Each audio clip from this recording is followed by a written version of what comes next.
In part one, I cut out the pieces for the quarter circle and the L shape for that basic drunkard's path block. I'm going to show you how to piece them. I told you that it's easy to do. These are very gentle curves and they are quite easy to piece together. So let's get started with that. First thing I need to do is fold this in half and mark my center.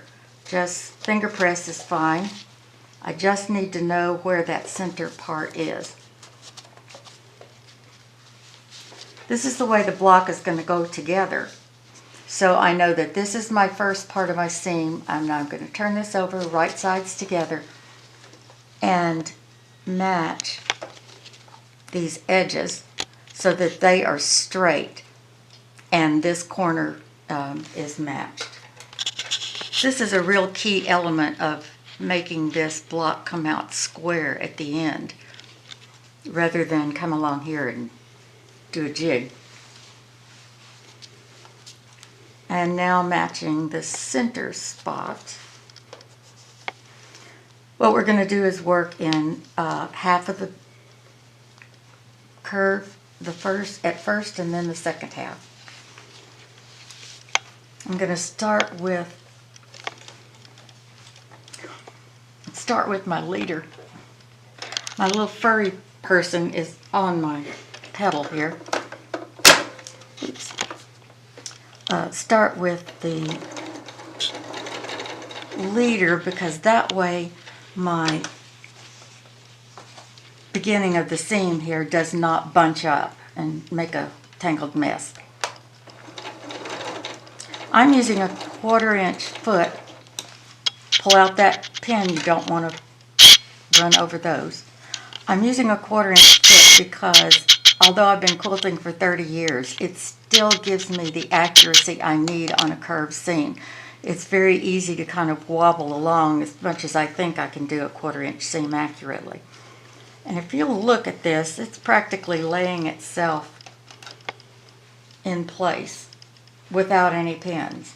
So what I'm going to do is concentrate on about 1 inch in front of that needle.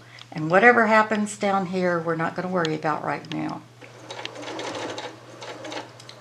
The purple thing is very helpful because it lets you scoot these edges when you need to match them up. Remember, 1 inch at a time. This is not a fast seam to put in, but it gives you such beautiful curves and interest in your quilt.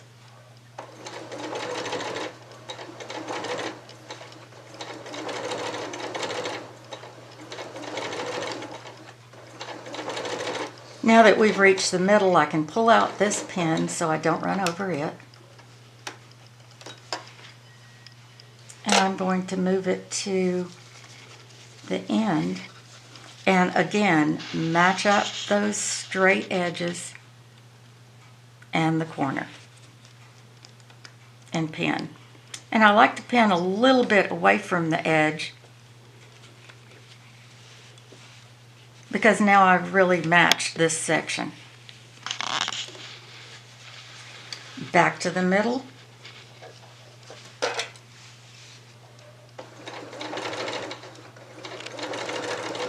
And we'll work those seams.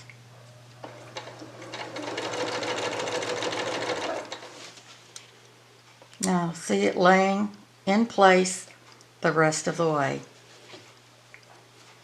It's such a nice gentle curve and works so well. This is the section where you're most likely to get pleats or little tucks that want to form like that.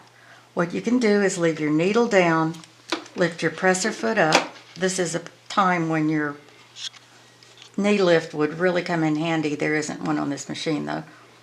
And you can work it, the top layer, back towards this side, and you can eliminate those. Magic, huh?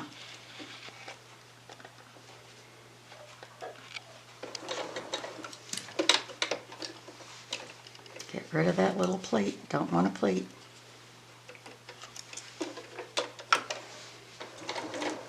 Remember to pull out your pins. You don't want to run over them. Not good for your needles, not good for your machine.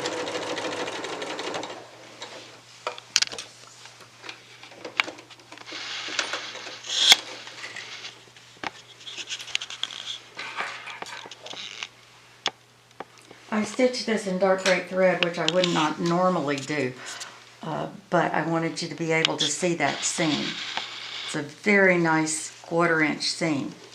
And when you fold it out, I would not normally iron these seams because when I do my layout, I might move blocks 3 or 4 times before I decide where I want them.